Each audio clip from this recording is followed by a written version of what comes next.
Assalamualaikum warahmatullahi wabarakatuh. Perkenalkan, nama saya Izzatul Soleha dengan NIM 10519504 Prodi Ilmu Pemerintahan.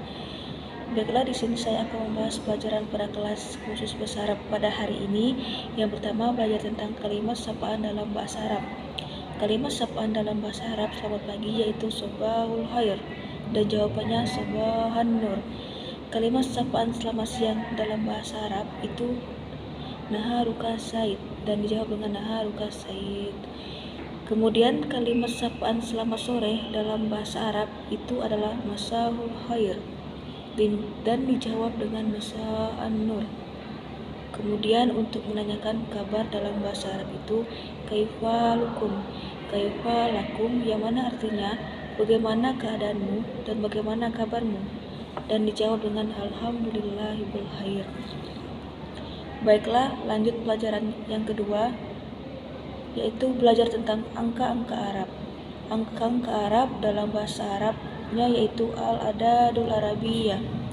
Al-Adadul Arabiyah untuk menghafal angka-angka dalam bahasa Arab itu yaitu kuncinya menghafal angka 1 sampai 9. Kuncinya menghafal angka 1 sampai 9. Dan kalau sudah hafal angka 1 sampai 9, insya Allah akan hafal angka selanjutnya. Angka 1 yaitu wahidun, isnani, salasatun, arba'atun, kamsatun, sitatun, sab'atun, samaniyatun, tis'atun, asratun. Kemudian angka 11 sampai 19 itu ditambah dengan kata asyara.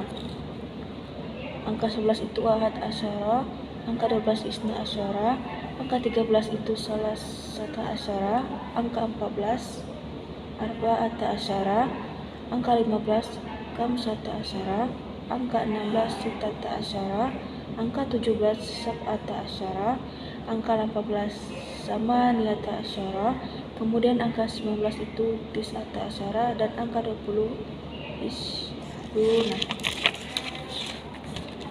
Baiklah, lanjut pelajaran ketiga yaitu tentang Al-Kalimatun. Al-Kalimatun, satu kata dalam bahasa Arab disebut dengan kalimat. Kalimat dalam bahasa Arab terdiri dari 3 unsur, yaitu yang pertama yaitu ismun, ismun yang artinya nama-nama. Kemudian unsur yang kedua fi'un yang artinya kata kerja. Unsur yang ketiga harfun yang artinya huruf. Contoh atau huruf dalam bahasa Arab yang pertama fi yang artinya di dalam. Contoh yang kedua ila yang artinya ke.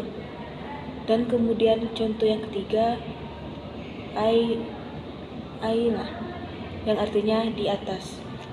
Dan jika digabungkan 3 unsur dalam kalimat tadi yaitu ismun, fi'un, kemudian harfun, maka disebut dengan jumlah mufidah. Jumlah mufidah dan artinya susunan kata yang ada arti dan maknanya. Contohnya yaitu lahabun Ahmad ilal madrasah. Ahmad di sini sebagai ismun atau nama-nama, kemudian ilal ini ke dan termasuk dalam harfun atau huruf. Kemudian zahaba itu termasuk dalam kata kerja. Baiklah, lanjut ke pelajaran keempat yaitu tentang muzakkar dan muannas. Muzakkar ini itu dia laki-laki, contohnya Ahmad, kemudian Ibrahim. Kemudian muannas ini untuk dia perempuan, contohnya Fatimah dan Nafidah. Kemudian muannas ini untuk perempuan, contohnya Fatimah dan Nafidah. Kemudian cara membaca buku untuk menentukan apakah dia laki-laki atau dia perempuan itu bisa ditandai dengan alamatil muannas yang artinya tanda-tanda kalimat itu dia perempuan. Tanda-tanda kalimat itu dia perempuan ada 2, yaitu ta marfutah yang artinya ta yang diikat, contohnya Fatimatun, Aisyatun. Dan kemudian tanda yang kedua itu tanda tabis yang artinya Tanda kedua itu tanda habis yang artinya tak terbuka atau disebut dengan asyatin, asyakna dan maftuna. Asakna dan maftunah contohnya zahaba, kemudian horaja, zahabatun, horaja.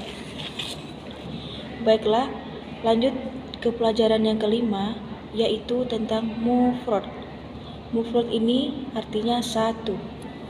Satu boleh kata sifat, kata benda, boleh muzakkar atau laki-laki, boleh juga muannas.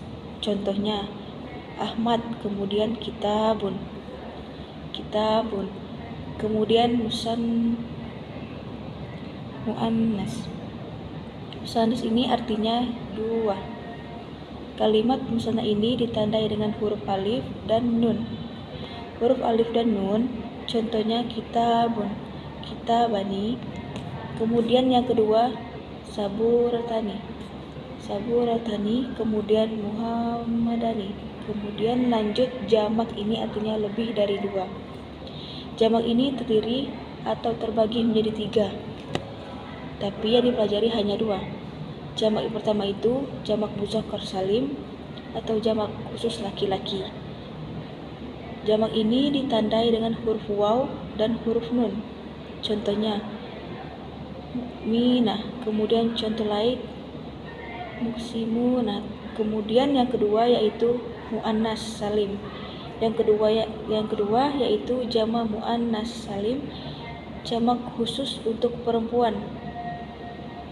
Ditandai dengan huruf alif dan ta. Contohnya mukminati, solehati, muslimati. Baiklah, kemudian lanjut pelajaran yang keenam, yaitu tentang hadawatul istifham. Hadawatul istifham yang artinya tanda tanya dalam bahasa Arab.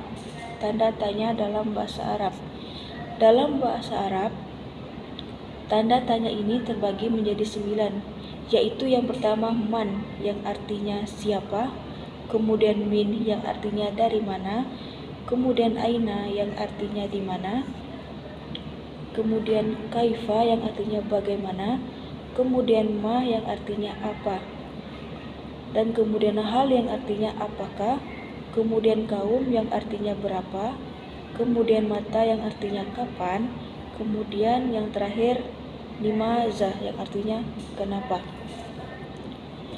Baiklah, itulah penjelasan yang dapat saya sampaikan. Lebih kurang saya mohon maaf. Saya akhiri. Wabillahi taufiq wal hidayah. Wassalamualaikum warahmatullahi wabarakatuh.